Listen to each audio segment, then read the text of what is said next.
Assalamualaikum, perkenalkan nama saya Nurdiana dari Prodi Ekonomi Syariah Kelompok 2 semester 7 Fakultas Ekonomi dan Bisnis Islam IAIN Bone. Di sini saya akan menjelaskan sedikit mengenai proposal skripsi saya yang berjudul Analisis Pemberdayaan Pedagang Kaki Lima di Alun-Alun Lapri, Kecamatan Lapariaja menurut pemikiran Yusuf Kardawi. Baik, langsung saja pada latar belakang.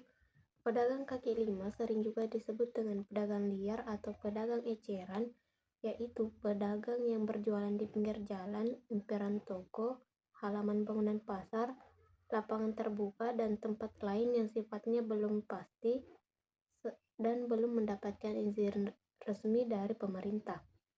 Menurut Fajrin dan Rahmawati, pedagang kaki lima atau yang sering disebut PKL adalah istilah untuk menyebut penjajah dagangan yang menggunakan gerobak atau benda sejenisnya sehingga memudahkan mereka berpindah-pindah. Adapun titik pangkal permasalahan pedagang kaki lima adalah adanya ketidaksamaan antara dua kepentingan, yaitu kepentingan pedagang kaki lima dan pemerintah serta sebagian kepentingan umum. Menurut Winardi dan Haryono, rata-rata yang memilih menjadi pedagang kaki lima itu dikarenakan oleh modal utama yang kurang memadai. Akan tetapi, tetap memilih untuk berdagang agar dapat memenuhi kebutuhan sehari-harinya di tengah kalangan masyarakat yang kiranya sudah berkecukupan. Pedagang kaki lima juga biasanya memilih lokasi yang strategis walaupun sering melanggar aturan. Secara umum, jumlah pedagang kaki lima lebih banyak jika dibandingkan dengan sektor informal lainnya. Sehingga dalam rangka penataan, penertiban, serta pemberdayaan tersebut, perlu adanya kebijakan penataan pedagang kaki lima dengan paradigma berbasis kemitraan dengan pendekatan ekonomi dalam bentuk penyediaan kesempatan kerja yang luas dan pelatihan untuk meningkatkan kinerja kewirausahaan pedagang kaki lima, serta pendidikan sosial dengan cara membangun dan mengembangkan sistem kemitraan antara pedagang kaki lima dengan stakeholder. Menurut pandangan Yusuf Kardawi, dalam Islam, tekun bekerja yaitu suatu kewajiban dan perintah yang harus dilaksanakan oleh setiap umat muslim. Walaupun pedagang kaki lima cuma pekerjaan yang menghasilkan laba menengah ke bawah, akan tetapi setiap tenaga kerja yang menjalankannya sudah memenuhi kewajibannya, baik untuk memenuhi kebutuhan pribadinya maupun untuk memenuhi hak Allah Subhanahu wa Ta'ala yang diberikan untuk umatnya sebagai salah satu cara untuk mendekatkan diri kepadanya. Awal mulanya alun-alun Lapri dahulunya hanya sebuah asrama yang ditinggalkan oleh TNI. Dikarenakan sudah mendapat lokasi yang baru yang lebih luas sehingga dapat menampung lebih banyak anggota. Bertahun-tahun tempat tersebut kosong hingga terkenal dengan suasananya yang kental akan hal-hal mistis. Tempat tersebut dikenal dengan nama Kopel, yang hanya sesekali dioperasikan jika ada kegiatan tertentu yang digunakan oleh anak sekolah untuk melaksanakan pertandingan bola, bulu tangkis, dan juga bola voli karena memiliki lapangan yang relatif kecil. Alun-alun Lapri mengalami revitalisasi secara bertahap.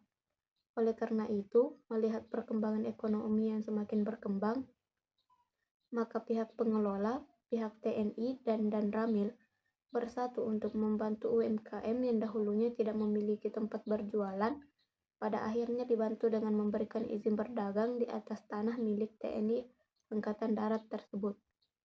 Pada akhirnya, lahan yang dahulunya kosong sekarang sudah menjadi sarana untuk para penggiat UMKM tersebut melanjutkan usahanya tanpa harus takut memikirkan lokasi berdagang jika tidak memiliki izin resmi untuk berdagang. Berdasarkan latar belakang yang diterangkan di atas, maka penulis tertarik untuk meneliti dan mengangkat judul penelitian yang berjudul Analisis Pemberdayaan Pedagang Kaki Lima di Alun-Alun Lapri, Kecamatan Lapariaja, menurut pemikiran Yusuf Kardawi. Selanjutnya pada rumusan masalah, berdasarkan dengan uraian latar belakang tersebut, maka masalah yang akan dikaji pada penelitian ini yaitu Yang pertama, bagaimana pemberdayaan kaki lima di alun-alun Lapri, Kecamatan Lapariaja menurut pandangan Yusuf Kardawi. Yang kedua yaitu bagaimana pemberdayaan pedagang kaki lima di alun-alun Lapri menurut pemikiran Yusuf Kardawi dapat mempengaruhi pendapatan masyarakat. Selanjutnya pada tujuan dan manfaat. Pada tujuan penelitian, berdasarkan rumusan masalah yang ada, maka tujuan dari penelitian ini yaitu untuk mengetahui bagaimana proses pemberdayaan pedagang kaki lima di alun-alun Lapri, Kecamatan Lapariaja, menurut pemikiran Yusuf Kardawi. Yang kedua, untuk mengetahui bagaimana pemberdayaan pedagang kaki lima di alun-alun Lapri, Kecamatan Lapariaja, menurut pemikiran Yusuf Kardawi, dapat mempengaruhi pendapatan masyarakat. Baik, selanjutnya masuk dalam metode penelitian. Yang pertama itu jenis dan pendekatan penelitian.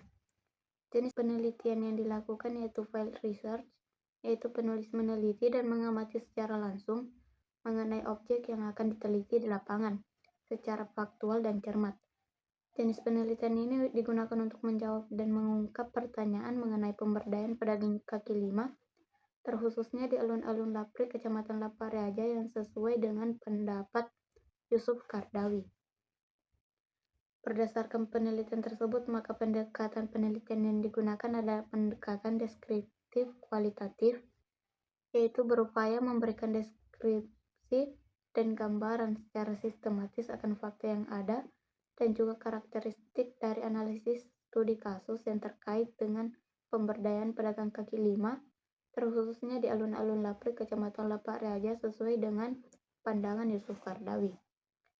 Adapun lokasi dan waktu penelitian yaitu pada lokasi penelitian terletak di Desa Patangkai, Dusun Kara, Kecamatan Lapariaja, Kabupaten Bone, atau yang dikenal dengan Mako Eksperigif 11 Peranoa atau Pujasera Lapri. Waktu penelitiannya itu dimulai pada bulan November 2024. Selanjutnya pada data dan sumber data. Yang pertama data primer.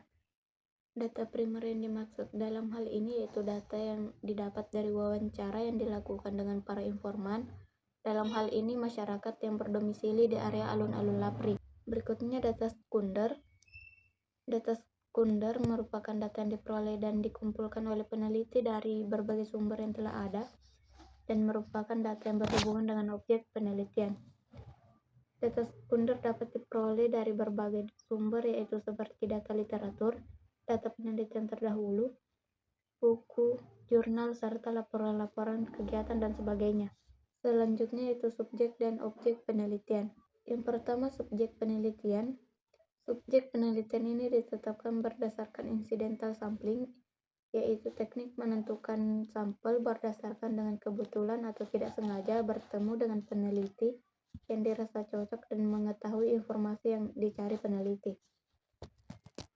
Objek penelitiannya yaitu inti pokok dari persoalan yang akan diteliti atau dikaji dalam penelitian yang dipelajari dan kemudian dapat ditarik sebagai kesimpulan. Adapun objek pokok dari penelitian ini yaitu pemberdayaan pedagang kaki lima di alun-alun Lapri serta proses pemberdayaannya. Selanjutnya yaitu teknik pengumpulan data.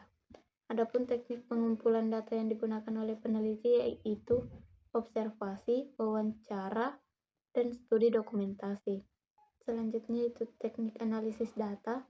Penulis menggunakan teknik analisis data dengan menggunakan metode deskriptif analisis, yaitu peneliti melakukan penelaahan dan pengkajian secara mendalam terhadap penelitian yang mengacu pada landasan teoritis serta literatur berhubungan dengan masalah yang akan diteliti.